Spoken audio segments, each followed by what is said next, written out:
हे guys morning welcome back to my new blog. आजको ब्लगमा तपाईँहरूको स्वागत छ।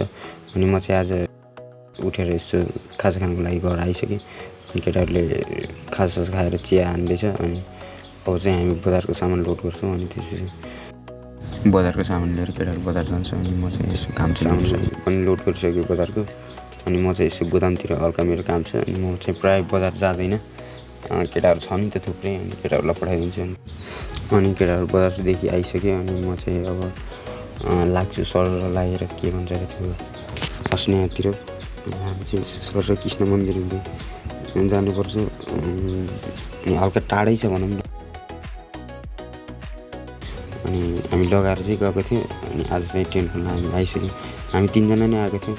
अनि केटाहरूले फेरि यसो यहाँ कसलाई बिल्ला हान्दै हाँसिरहेको लास्ट हँसायो। अनि यसो हाँसिदिउँ न मजाले मिठो हाँस्थ्यो।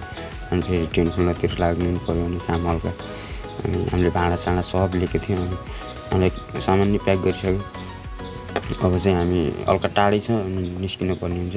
अनि हामी निस्किसक्यौँ अनुसार अब हामी यहाँ तुरिया आइसक्यौँ अस्नेहाबाट। अब अस्नेहा र तुरिया आइसक्यौँ। अनि हामी हाँस्दै रमाइलो गर्दै कतै रमाउँदै हामी गोदाममा नि आइसक्यौँ। अनि त्यसपछि एउटा डेकोरेसनको अर्डर आएको रहेछ। अनि केटाहरू चाहिँ उता कति साइडमा गयो। अनि म र चाचा चाहिँ गोदाममै थियौँ। अनि मलाई चाहिँ दाइले अब जाउँ न एक ठाउँ, त्यहाँ होटलमा आएर डेकोरेसन गर्नु छ। अनि सामान प्याक गरेर अनि जाऊ भन्नुभयो। अनि मैले चाहिँ प्याक गर्नुतर्फ लागेँ। अनि प्याक गरेर म चाचालाई लिएर डेकोरेसन गर्न गएँ त्यहीँ नजिकै पारी होटलमा। अनि एउटा पास्नी रहेछ, अनि पास्नीको डेकोरेसन नि सेट गरिदिए आएँ।